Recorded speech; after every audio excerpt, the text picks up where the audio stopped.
Bonjour et bonsoir à toutes et à tous. Bienvenue dans notre troisième numéro de Willa Talks. Je suis Christiane Ouine Traoré, présidente fondatrice de Women in Logistics Africa, Willa.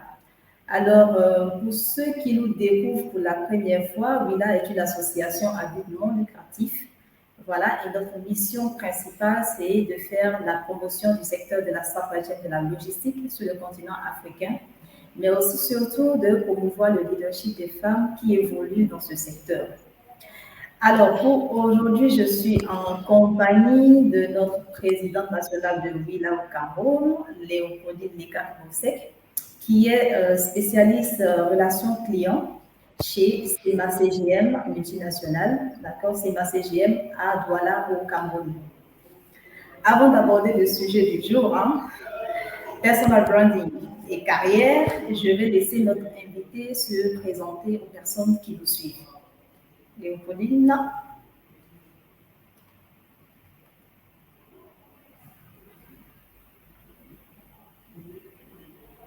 Je pense qu'on a perdu Léopoldine entre-temps. C'est bon pour toi, Léopoldine? Tu peux te présenter aux personnes qui nous Oui, suivent? bonjour à tous. Bonjour Christiane, merci de l'opportunité que tu nous donnes, nos femmes de la logistique, de pouvoir prendre parole, partager nos expériences. Comme tu l'as dit dans le thème, je suis Léopoldine Likak, épouse Bossek. Je suis à la tête du WILA in Logistique, Women in Logistique Cameroun.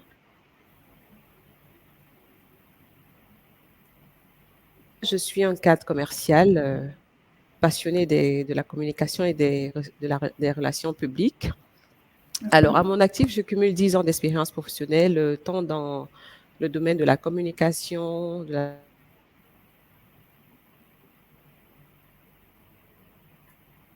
Ça s'entrecoupe un tout petit peu. Léopoldine.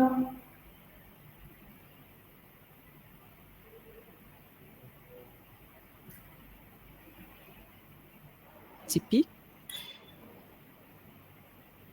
J'ai un parcours assez atypique parce que j'ai débuté ma carrière en 2006 en tant qu'agent commercial. Ensuite, j'ai été assistante de direction et par après, j'ai été responsable de communication. J'entre dans le transport et la logistique en 2012, particulièrement dans le transport aérien et le transport maritime.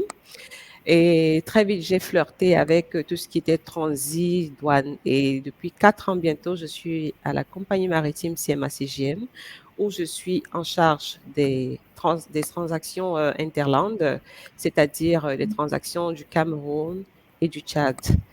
J'ai quand même un parcours assez atypique, mais plutôt riche. Voilà. D'accord, on va en savoir davantage tout à l'heure. Déjà, je vais demander aux personnes qui nous suivent de pouvoir mettre leurs questions dans les commentaires et je les poserai au fur et à mesure à notre invité. Alors, Léopoldine de personal branding, voilà encore une autre expression qu'on connaît beaucoup, un concept qui se développe de plus en plus, qui est enseigné par des coachs. Et c'est un outil qui, toi, t'a permis vraiment d'évoluer quelque part dans ta carrière. Alors, nous, on a justement envie de savoir, non seulement moi, mais aussi les personnes qui nous suivent, on a justement envie de savoir, pour toi, c'est quoi le personal branding? Alors, le personal branding, je tiens à souligner que c'est un thème qui existe quand même depuis 1981. Et comme père fondateur, on peut citer William Arruda. Pour moi, le personal branding, je reviendrai pas de long à large sur les recherches des coachs, des experts et tout. Pour moi, je pense que le personal branding, c'est la mise en visibilité d'une marque personnelle. C'est le marketing de soi, en fait. C'est cette science qui nous permet de valoriser nos atouts, notre savoir-faire, de nous mettre en avant, de pouvoir mieux nous vendre, en fait. C'est du marketing personnel, Très bien. tout simplement. Alors, du coup, ça me permet de bondir sur ma prochaine question. Bon, je regarde également dans les chats s'il y a des questions. Comment toi, est-ce que tu découvres cette approche et à quel moment tu te dis, oui, ça pourrait être utile? Alors, je découvre le personal branding dans le cadre du développement personnel. C'était en 2007. C'était une UV carrément. J'étais en troisième année marketing. Et je t'avoue qu'à l'époque, je ne percevais pas la portée de cette science, en fait. Je savais pas ce que c'était, c'est une idée pour moi validée. Mais 10 ans plus tard, en 2017, lors des thématiques du CHICAM organisé au Cameroun pour les femmes entrepreneurs, je découvre en réalité l'apport du personal branding. Et d'ailleurs, c'est la raison pour laquelle, pour ceux qui me suivent et qui me connaissent, j'ai dû dissocier mes pages. J'ai créé des pages professionnelles. Le déclic part lors de ta rencontre. C'était l'année dernière quand je découvre Women et Logistique. Oui, ça, il faut le dire. Quand je découvre Women et Logistique, je me dis, tiens, voici une association qui me parle, qui épouse mes visions. Et très vite, je décide de faire corps. Il y a quelques mois, quand tu décides de me nommer comme responsable du Cameroun, président national du Cameroun, je me dis, mais Léo, tiens, il est temps de mettre le personal branding à ta faveur, de l'utiliser tant dans cette casquette de l'association, aussi dans mon milieu professionnel.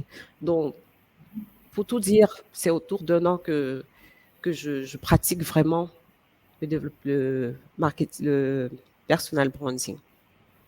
D'accord. On a une question dans le chat. Je vais la prendre d'abord et on va poursuivre. Donc, Blandine, merci pour ta question. Blandine Fobasso dit comment se mettre en avant lorsqu'on a le stress d'affronter le public. Est-ce que c'est vraiment un lien avec le personal branding ou est-ce que tu as un conseil à me donner là-dessus?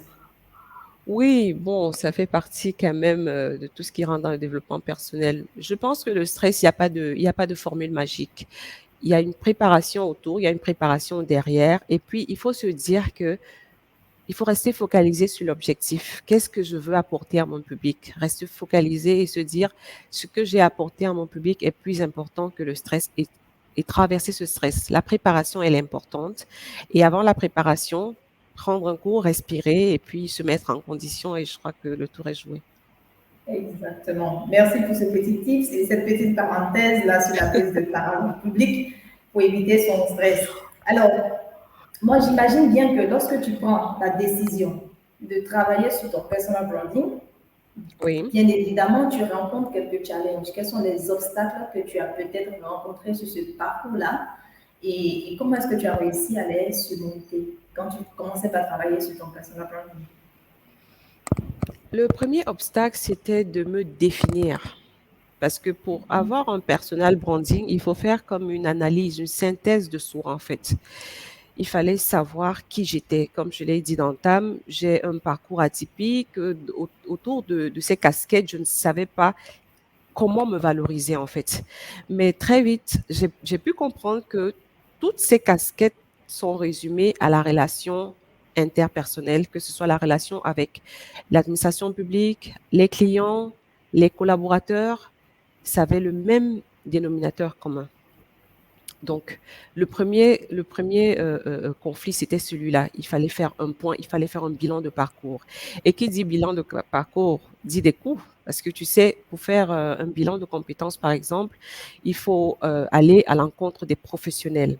Et c'est pas donné généralement, c'est des entreprises qui vont vers ces professionnels et leur offrent à leurs employés. Et là, les coûts, généralement, même si c'est faramineux, c'est absorbé par l'entreprise. Sauf que là, c'est une démarche personnelle. Donc, le deuxième facteur auquel j'étais confrontée, c'était des coûts financiers. Il fallait rencontrer le professionnel et cherché le moins disant. Et en dehors du moins disant, il fallait chercher la personne type pour me recadrer dans ce parcours. Et je ne peux pas oublier le regard des autres, en fait. Christian, tu sais, le personal branding, on le travaille, mais il en nous. On est avec. D'accord? Pendant longtemps, je me suis dit, j'avais une image que j'ai toujours renvoyée aux autres, même à l'école, on me trouvait toujours un peu trop mature pour mon âge et tout. Et à un moment, je me suis dit, mais peut-être j'en fais trop pour les autres. À l'université, par exemple, je me retrouvais à porter des vestes alors que j'étais peut-être en première, deuxième année. Voilà, donc à un moment, il fallait que je fasse cette synthèse de qui j'étais. Oui, extérioriser qui tu es. Voilà, donc il a fallu que j'assume qui j'étais. N'eût été peu importe le regard des autres, hein. Voilà, donc il a fallu que je me redéfinisse, ce qui n'était pas chose facile, parce que se définir, c'est pas évident. C'est pas du tout J'imagine. évident. Oui, J'imagine. alors, comme je dis, généralement, le personal branding aussi se travaille, hein, il se travaille. Donc, entre autres choses, je pourrais citer cette connaissance, cette quête permanente de connaissance. Il faut se cultiver, faut se mettre à la page tout le temps, savoir ce qui est pas forcément à la mode, mais quelles sont les nouvelles donnes, comment est-ce que le monde fonctionne, comment s'arrimer à l'ère du temps. Donc, voilà quelques obstacles que je pourrais citer, entre autres. Et que tu as réussi brillamment à passer. Et même, Oui, je pense que tu oui, oui, continues toujours de oui, travailler sur ces je continue de aspects-là. travailler, oui, je continue Ça, parce c'est que c'est très super. important. Voilà. Ok, avant d'avancer, je pense qu'on va prendre déjà, il y a un beau conseil qui nous vient de Frédéric. Il dit, oui, là il répond à Blandine, Blandine Fobasso, c'est un exercice. Je pense que Blandine parlait du stress, voilà, comment Tout à gérer le fait. stress en public. Et il Oui, dit, c'est un exercice qui se résume en un seul mot, oser, car tu n'as rien à perdre. tout Commence à fait. déjà à assister et à participer au maximum d'événements en ligne et en présentiel. Implique-toi sincèrement, fais-toi remarquer sans entrer dans l'autopromotion et ta jauge de Ouais. confiance va grimper seule parce que c'est surtout ce manque de confiance en soi qui nous bloque souvent. Tout à fait. Tout Merci à fait. Frédéric Merci, merci pour Frédéric. ce bon conseil à Blandine. J'ai une autre question de Fatou. On prend Fatou également qui dit sur quels outils, donc la question c'est pour toi Léopoldine, sur quels outils faut-il se baser pour bien tirer profit du personal branding? Quels outils toi tu as utilisés? Quels sont les leviers qui t'ont aidé? Alors, sur quel outil je me suis basée? C'était plus mes compétences, en fait. Il fallait mettre en avant mes compétences, savoir ce que je recherchais exactement.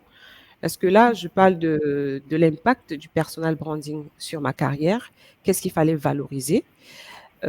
Travailler, travailler en dehors des compétences, travailler aussi des aptitudes personnelles, en fait. Il fallait travailler sa posture, sa manière d'être en société, d'être avec des gens. Euh, voilà quelques leviers que je peux donner à Fatouma. D'accord. Merci Fatou. Merci Léopoldine. Je pense que ça a quand même donné des pistes à Fatouma qui nous suit et qui avait posé cette question. Voilà, donc moi à ce D'accord. stade, je pense qu'on est tous curieux de savoir comment est-ce que ton personal branding t'a permis d'impacter ou d'exceller dans ta carrière. Comment est-ce que ça s'est fait? À ce jour, je peux dire que mon personal branding m'a permis d'avoir un nom, de me faire un nom. D'accord. Aujourd'hui, je pense que la plus petite recherche, même sur Google, oriente directement sur qui je suis. Donc, il m'a permis de me faire un nom. Il m'a permis de rencontrer des personnes, d'élargir un réseau professionnel, des personnes avec qui je suis alignée, en fait. Des personnes qui partagent ma vision des choses, qui partagent mes aspirations, des personnes même qui ont peut-être eu mon parcours, qui sont passées par mon parcours, ou bien qui ont d'autres richesses qui me permettent effectivement de mieux me confronter pour les futurs défis. Le personal branding, pour ne citer que par exemple la plateforme de LinkedIn, m'apporte une satisfaction vraiment terrible. C'est comme Frédéric le disait tout C'est-à-dire, quel à a l'heure. été l'impact J'ai osé, en te j'ai mettant sur les osé. canaux digitaux? Oui, j'ai osé dire qui je suis, j'ai osé défendre mes convictions, mes valeurs. J'ai osé, en fait, mettre sur un plateau ce que je sais faire et je continue de le faire, en fait. Donc, le personal branding m'a permis aussi d'accepter certaines responsabilités. Quand parfois on a tellement peur, on se dit c'est pas le moment, je suis pas encore cadre, je suis pas encore ci, j'ai pas. Mais non, il faut oser. Donc ce personal branding m'a permis d'assumer certaines responsabilités qu'à ce jour je n'imaginais pas capable d'assumer. Et le personal En branding entreprise, la aussi, responsabilité en entreprise, tu veux dire? bien sûr, évidemment, en entreprise. En entreprise, quoique le personal branding a aussi permis à chambouler totalement ma personne, hein, que ce soit sur le plan personnel, professionnel, citoyen, mais je me focalise plus sur le côté professionnel. Donc, voilà, le personal branding, c'est une niche à opportunité, Christiane. À travers le personal branding, comme je disais, tu es à l'affût du recrutement 2.0. Avec le personal branding, on sait qui tu es. Oui, tu es à rechercher. Tu es à rechercher. Ton profil est sollicité, en fait. Le profil est Exact. sollicité. Et même, pour la petite histoire, je pense qu'à travers mon personal branding, j'ai eu des félicitations de ma direction générale en plein team building à Créby. Et ça, c'est grâce au Bravo. personal branding. Et c'est un cheminement. La route n'est peut-être pas assez longue, mais le chemin continue et je crois que je reviendrai vous faire mon témoignage dessus. D'accord. Donc, si j'ai bien perçu, il y a un point qui m'a vraiment marqué, c'est vraiment les félicitations que tu reçois de Ouais. la direction de ton entreprise actuelle. C'est-à-dire C'est que le ça. fait que tu t'exposes sur le réseau social, notamment LinkedIn, donc le réseau Oui, professionnel, ou peut-être oui, d'autres réseaux sociaux, oui. ça ne les dérange pas parce qu'il y a Non, certains employés qui ont quand même peur de partager en fait ce qu'ils pensent, leur opinion, leurs pensées, vraiment s'exposer sur les médias sociaux, on va dire. Mais toi, ça n'a pas été ton cas. Au non. contraire, ça a eu un impact positif en interne, Tout à donc au fait. sein de l'entreprise qui t'emploie aujourd'hui. Donc, je Tout à pense que fait. ceux et celles qui nous suivent ne vont pas se retenir aujourd'hui pour aller de l'avant et puis partager avec nous ce qu'ils ont à partager. Hein. Oui. Je vais prendre un autre. Je regarde s'il y a des questions. Non, pas encore. OK. Ah oui, j'ai une question de. Je vais l'afficher. Euh, Alexandra, Alexandra, merci. Elle dit à quel moment devrait-on commencer à développer son personal branding en tant qu'étudiante ou et jeune débutante dans le monde professionnel? Est-ce qu'il y a un stade, est-ce qu'il y a un moment où on se dit, bah oui, je suis à tel niveau, il faut maintenant que je commence à travailler mon personal branding, ou est-ce que dès qu'on est même étudiante, ce sont des questions qui doivent nous interpeller dans le monde d'aujourd'hui? Selon toi, Léonie. je serais peut-être extrémiste, Christian. Moi, je pense que le personal branding, on doit le commencer à la maison, hein, dès la maison, en fait. Ce sont des valeurs que nous mettons en avant. C'est notre personne que nous mettons en avant. Et il faut pas attendre l'université ou des responsabilités pour s'affirmer. C'est une affirmation de soi et on le fait au travers de notre visibilité. Donc moi, je pense que dès le début, si nous femmes, nous parents, nous pouvons dès la base enseigner à nos enfants qui ils sont, qu'est-ce qu'ils valent et comment se valoriser. Alors, maintenant, c'est un cheminement. Donc, forcément, le discours que tu vas tenir à l'enfant, à la maternelle ou à la maison ne sera pas le discours quand il sera à l'école primaire, ainsi de suite. Comme j'aime souvent le dire, la communication a un temps. Donc, pour te rejoindre, Alexandra, le personal branding, on le commence dès qu'on peut. Aussitôt l'occasion se présente, il faut saisir cette occasion.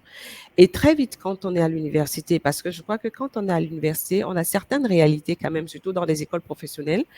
Et lors des encadrements, il y a certaines entreprises qui viennent souvent pour des journées portes ouvertes pour orienter les jeunes étudiants. C'est l'occasion de savoir qui on est, l'occasion de savoir comment se vendre. Donc, c'est à tout moment. Et même en entreprise, quand on est à un poste, que ce soit un poste de responsable, peu importe le poste, il faut avoir sa marque. It's a stamp, you know. C'est, il faut se démarquer, Christiane, comme je dis généralement. C'est à travers cette démarcation que tu te définis, toi, l'étudiant, toi, l'employé, toi, la personne, toi, la femme, toi, l'épouse. Tu vois, c'est tout un C'est un ensemble, tout en Christiane. fait. D'accord, c'est bien compris. Je pense que on va poursuivre.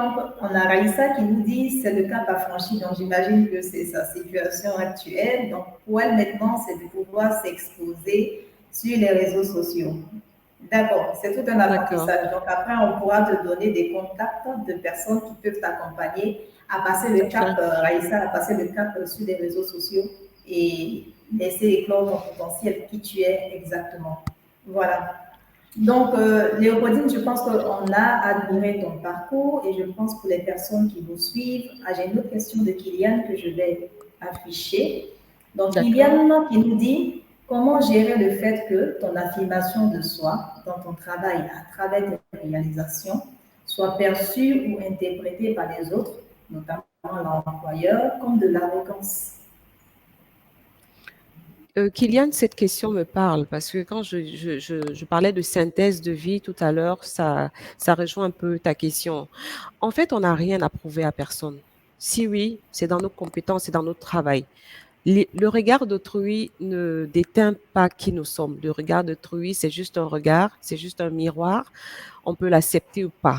D'accord? Donc, pour moi, je pense que il faut s'affirmer à travers le travail, à travers cette compétence, à travers cet apport en plus, cet avantage concurrentiel, je dirais, que tu as sur les autres. C'est pas le mépris sur les autres, c'est pas le mépris sur la hiérarchie. Non, c'est cet apport-là que tu as, en plus que l'autre collègue. C'est cet apport, c'est cette manière de gérer des situations dans ton biotope qui fait de toi la différence. Ça va peut-être être perçu pour les autres pour de l'arrogance, pour de la prétention même, mais toi, tu sais que c'est de la compétence. Et je pense que généralement, la hiérarchie elle ne reste pas insensible à ce type de candidat.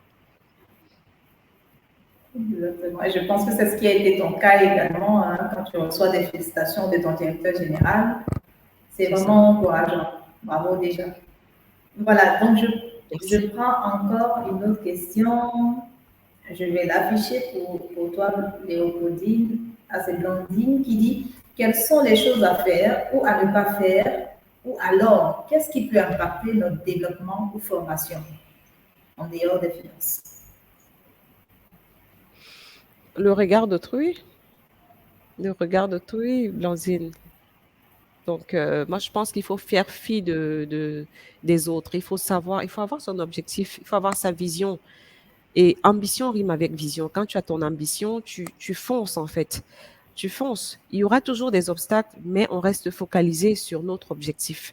Donc, il ne faut pas tenir compte de tout ce qui nous ramène en arrière. Au contraire, il faut s'entourer des personnes mieux aguerries qui peuvent nous accompagner à avancer et à réaliser nos objectifs. Blandine, je pense que tu as ta réponse de la part de Léopoldine. Oui, elle nous dit un truc très intéressant. Blandine, yes, seul le travail est la clé et donne la fierté de soi. Merci pour ce commentaire, Blandine. Charigra de la Tunisie, ok. Alors, on est presque au terme hein, de notre Willa Talks. Merci encore à toi, Léopoldine, pour cet échange fructueux pour ma part et j'espère que les personnes qui nous ont suivis ont apprécié et que celles qui vont suivre notre replay également vont apprécier. Si tu avais un dernier conseil à nous donner avant de se quitter, quel serait-il sur le personal branding et l'impact que cela peut avoir sur notre carrière? Le conseil que je peux donner, c'est que chacun a sa place sous le soleil et il faut oser rêver, particulièrement pour les femmes, parce que les hommes, ils osent, hein, ils osent. Il faut oser rêver, il faut oser s'assumer. Il faut savoir se valoriser et savoir se vendre et se vendre de manière efficace. Pour les femmes, je leur dirais, la sororité, je vous assure, vous associer avec d'autres femmes, c'est le meilleur pilier pour avancer. Et franchement, Christiane, je te remercie, je ne te remercierai jamais assez parce que ce que tu as fait, je crois que c'est en 2030 que plusieurs personnes le comprendront. Donc, il faut aller vers les autres. Il faut savoir être ensemble parce qu'on dit seul on va vite, mais ensemble on va plus loin. Donc, il faut savoir se mettre en Tout association, à fait. savoir se mettre avec des personnes qui sont parfois mieux aguerries, mieux outillées et oser, franchement, il faut oser. Il faut tout simplement oser, c'est ce que je retiens pour le mot de fin. Oser, oser aller de l'avant, Oser, oser, oser oser. vous présenter tel que vous êtes, avec authenticité surtout. Voilà. Il y a un commentaire qui nous dit chacun a sa place sous le soleil, il faut oser rêver, s'assumer, savoir valoriser, se vendre de manière efficace. Merci Yoann Amon pour ce beau commentaire. Alors, vous pouvez continuer à poser vos questions dans les commentaires. Je pense que Blandine et moi-même y répondrons plus tard. Mais pour l'heure, je vais vous inviter à vous abonner sur les pages LinkedIn de Willa, Facebook et Instagram si vous ne l'avez pas encore fait. Et on va se retrouver très prochainement pour un autre numéro de Willa Talks. À très bientôt. Bon mercredi. Bye bye. Bye bye.